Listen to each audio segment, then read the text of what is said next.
what's up boys, this is another video I'm doing on the Behind the Jail series. In this video I'm gonna go over how to deal with Surge and like really stacked lobbies. For example, the FNCS weekly finals, heats, or even grand final type of games where you're gonna need heaps of Surge every zone, but most players are pretty good, so it's not that easy to get Surge. You can't just keep people. The games I'm going to go over to explain this are going to be from last weekend when we placed 5th in FNCS Heats, which qualified us for grand finals this weekend. Keep in mind also that I don't know everything obviously, so there could be better ways to get Surge and positioning, but I'm pretty sure unless you're a pro, you'll learn a lot about how to deal with Surge by watching this. Enjoy.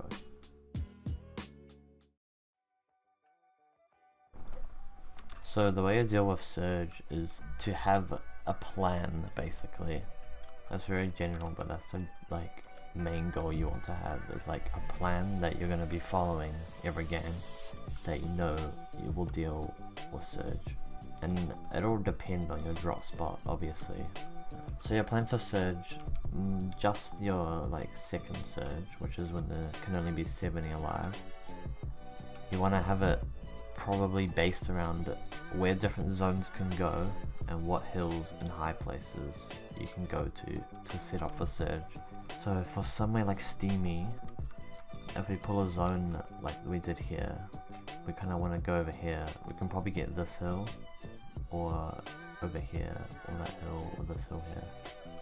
And another thing you want to make sure you have is a drop spot with like more than enough AR ammo, because that's the most important thing you want in terms of dealing with Surge. So Steamy is a really good spot because we literally get like 250 AR ammo each game.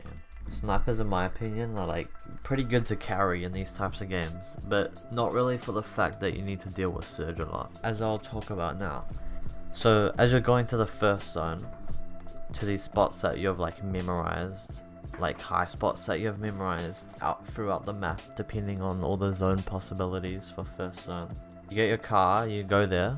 Make sure you have a car. That's really important for this meta, but this can genuinely work for like any meta, to be honest. And you'll want to keep that car with you for like all the rotates, by the way.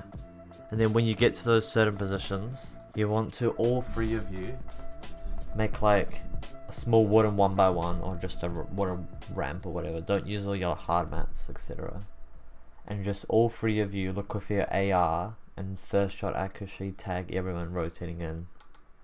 The reason you want to use your ARs instead of snipers is because your AR tags are almost guaranteed if you're doing first shot accuracy. It's a lot more guaranteed than taking snipe shots. I would suggest you only take snipe shots in like a situation where you're like shooting a still target peeking, like someone in a box or base like peeking.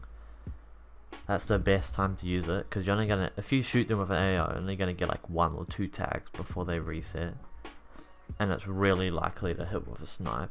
So it's best just to use snipes in that situation. And another time you can use snipes is when you're like chilling on Surge for the zone you're in. Say you're like, there's 80 people left, and you've got like 300 Surge, and it's like first/second zone. You can start taking snipe shots because you don't really need the Surge for ages, so you can take these like lucky hits that might give you heaps of Surge for later, even though you don't really need much Surge now, so you can take the risk. You just genuinely need to remember to not use your sniper in every situation if you're gonna need Surge. That's the most important thing. And when you're in these positions up high on hills, you don't want to be all in the same 1x1. You want to all have like your general different areas, so you can not bump into each other and have different angles, etc. If you can't get to a spot you've like memorized, like a high hill or something, because of one of many factors, or you're like late to zone, or there's someone there, etc., just make sure you're deep enough into first zone that when it pulls, like when second zone shows, you can quickly get to like an edge on second zone that's pretty high up, so you can see everyone. And then stay there and tag people until third zone pulls, and then do what I say to do when third zone pulls, which is in a little bit after I explain what you should do if all goes to plan.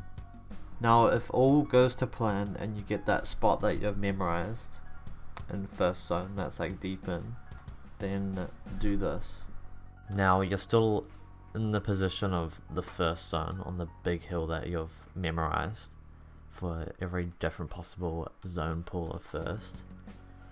So now second zone pulls, and what you want to do is, unless you see nobody for like a while, you want to stay in that position even if zone's pulled, even if second zone's pulled pretty far.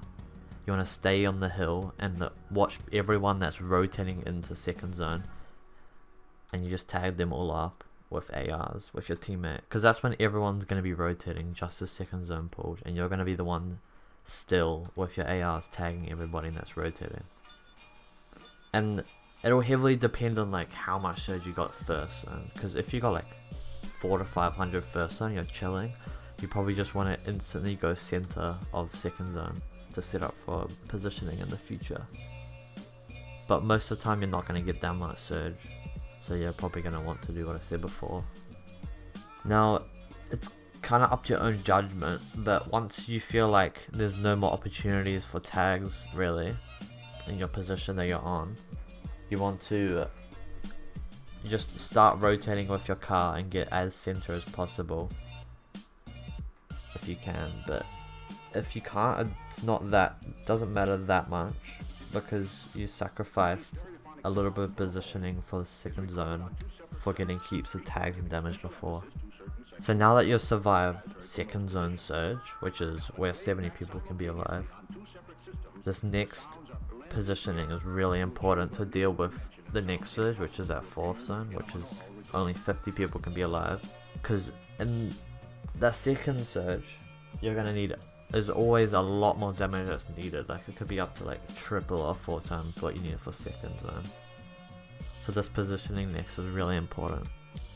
So now as third zone pulls, this is a zone where you want to instantly, or as quick as you can, you want to get to center third as quick as possible and as much as you can, and get on like a decently high layer. This is really important, as you'll see soon.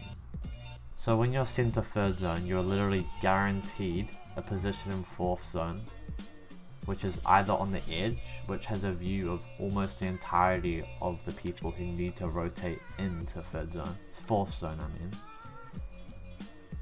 This is the absolute best spot to be in, because you're in zone, you're on edge fourth, which is where you want to be, and you get a whole view of everyone that has to rotate into. And as a trio, you triple spray the same group of people, and you'll get easy knocks, easy cracks, heaps of damage. Because you are the first ones, you can basically see everyone that has to rotate in. You won't miss anyone unless you just can't see them. The other only possibility for zone is if it pulls in the middle, and then that means you'll be middle zone. What you want to do there is make sure you're up pretty high so you can still see the people that have to rotate in, and you're going to have to look for triple sprays and like bases around you that are probably focusing like people that are rotating. You'll be amazed with this position how much damage and kills you can get. So you can see here we've got like as center third zone as we can, and we're in like a pretty high spot, which is pretty good. And then you'll see how we go pretty quickly to the next zone, but we do like AFK a bit because we see that opportunity for surge and kills there. But then zone pulls, and we try to go as quickly as possible to edge. And you might wonder why we don't stop here. It's because we want to get to that little like taller part right here, so we can be higher up and see more people. So we go like really high up, and then you look at the map, we're already in zone here, and we get to watch all these teams that still need to rotate in, and we can just watch them and abuse them for surge and kills, etc.